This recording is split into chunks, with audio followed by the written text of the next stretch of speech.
This is the Big O Show. This is the Big O Show. How you doing, brother? Good. Can't complain.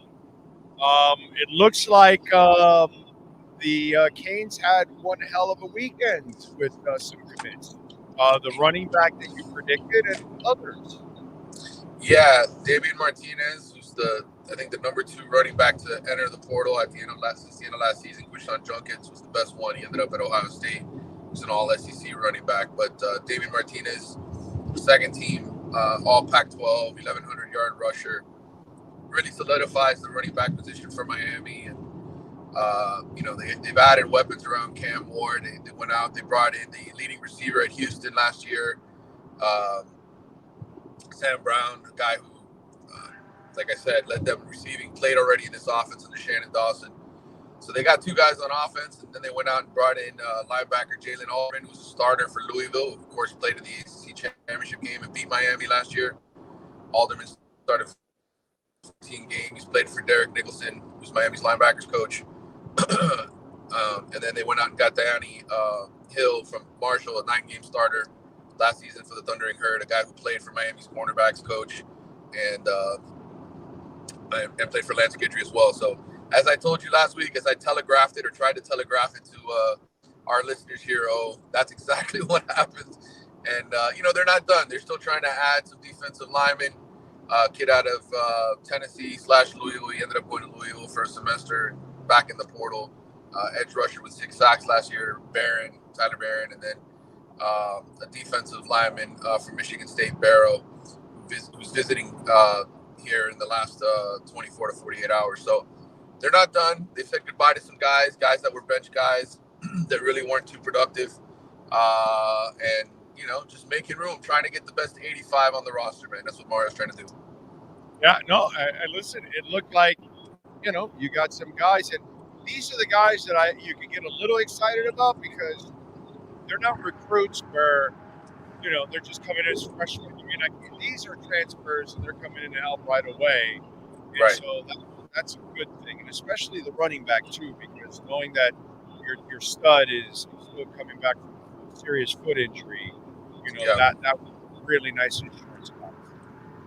Yeah, and you don't want to start the season, right, with a bunch of freshmen or young guys who haven't played.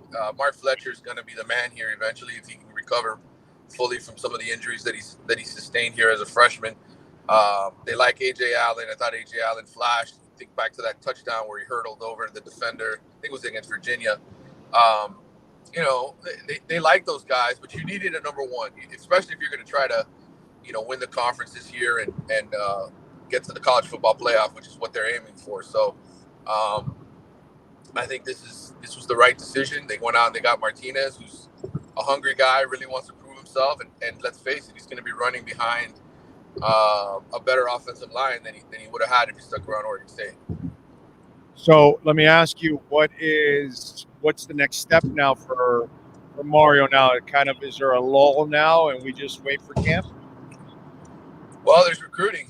There's the 2025 class, so we'll be busy with that.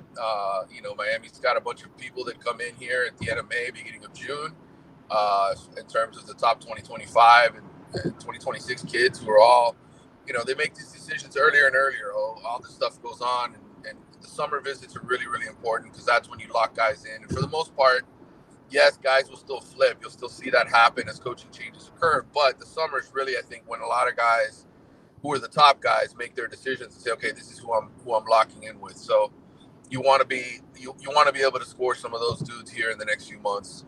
But you're right. This is it. The guys I mentioned in the portal, those are kind of the finishing touches if you can get them.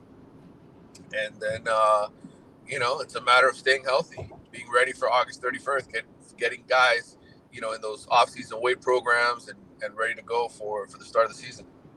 All right. Good stuff there. What are you working on?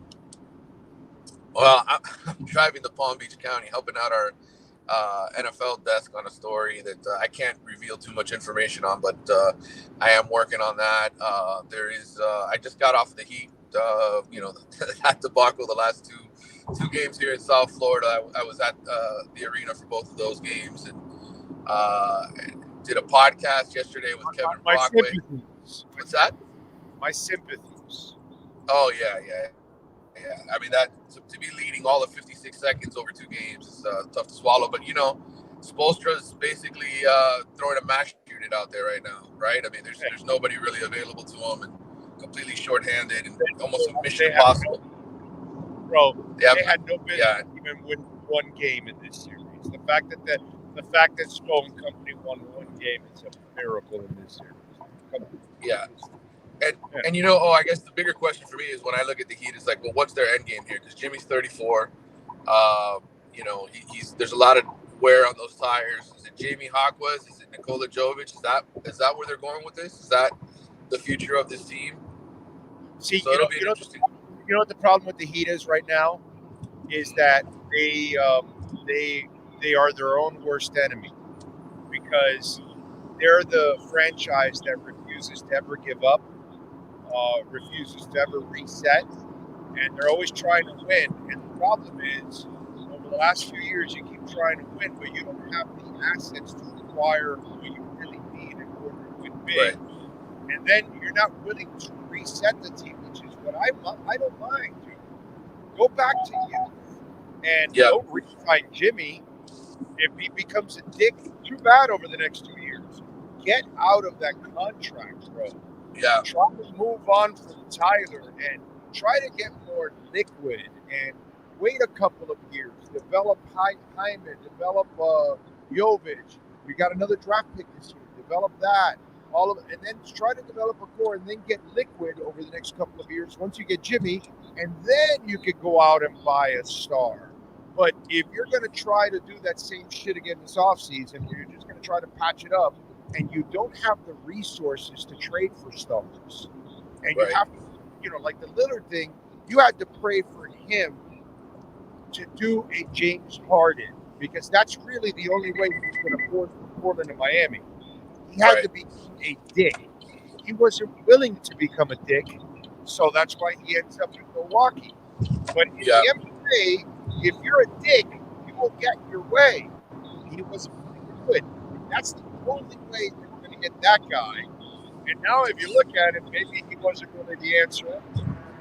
So, from them, I do a reset. But they hate that. They don't do that under Riley. Well, I mean, that's part of the issue, right? I mean, Pat's closing in on 80, right? And that's what this is. It's we got to keep going after it. I got to deliver another championship. And I think, at some point. Ooh. Sorry about that. You're good. Jimmy's 34. This did itself out, right? And we just don't have enough assets, like you said. So we'll see if they get to that point this summer. But I like Jovic. I like Me too. Jamie Hawkwez. I think those guys are 2 solid pieces. I don't know that they're that's necessarily what you build around. You probably need a lot more than that, but I think those are 2 good young pieces to at least have a starting point. Yeah, and Bam. I like all of it. My problem with everybody else about Bam has been that you're forcing him into a role that he isn't, because he's not a star. Can't hear you now. He's really the number 3 I lost the guy. audio. Yeah. Oh, you don't get it can back. you hear me now? Can you hear me now? Hear me? Let's see if I can get it back. I lost it. Yeah. Damn phone calls killed the audio. Yeah. Okay. Can't hear you. Got it now? You hear me? Sorry. Okay. No. Nope, not hearing. All right. That's it. Anyways, that's our Caneswear Miami Hurricanes report.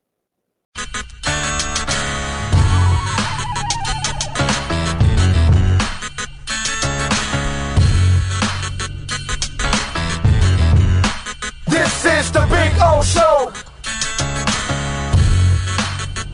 This is the Big O Show.